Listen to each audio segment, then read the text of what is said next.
White House announced plans for one of the largest renovations of the executive mansion in decades, a 90,000 square foot state ballroom that'll be built in the east wing of the White House complex. The cost is some $200 million, with construction set to begin in September. The White House says it'll be funded by donations from President Trump and other private donors. We've been planning it for a long time. They've wanted a ballroom at the White House for more than 150 years, but there's never been a president that was good at ballrooms. I'm really good.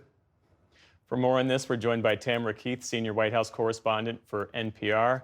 There's never been a president who's been good at ballrooms, President Trump says, Tam. So what more do we know about this project, how it came to be, and who's been driving this effort behind the scenes? He is driving this effort behind the scenes. This is something that he has been on a mission to have built all the way back at least until 2010. I spoke with David Axelrod, who is an advisor to then President Obama. He got a call from Donald Trump, then just a man on the outside, offering initially to help with the Deepwater Horizon oil spill, you might remember. Then when that was solved, he called back and he said, hey, I can build ballrooms. You need a ballroom. These tents are no good. Typically, state dinners have been held in tents because the largest event space at the White House is the East Room, and it only holds maybe about 200 people seated for dinner. So Trump called and tried to get Axelrod to let him build a ballroom at the White House. That didn't work out. Trump has never forgotten the slight.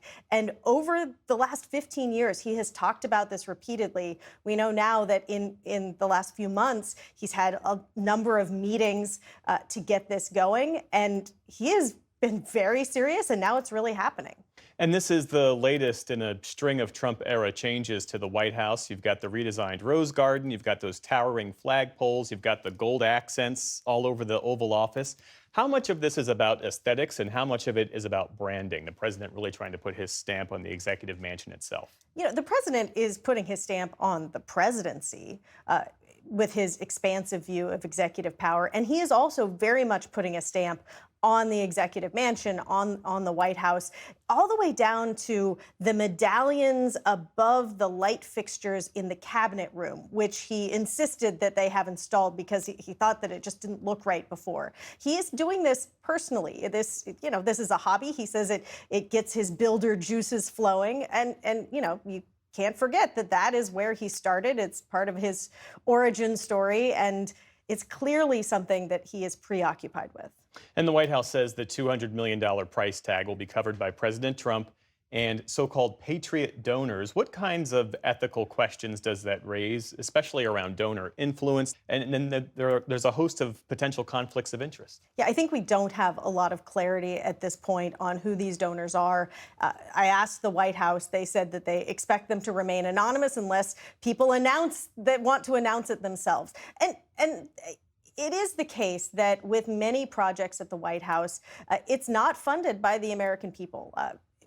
Many aspects of the upkeep of the White House, the art, the drapery, some of these things are actually funded by outside groups that are nonprofits that raise money through donations. And the timing is notable because just last week, the president criticized the Fed chair, Jerome Powell, for what he called luxurious and expensive renovations at the Federal Reserve. So what kind of transparency can the public expect around this new White House project in terms of the cost and the budget? I don't think that the public can expect a lot of transparency.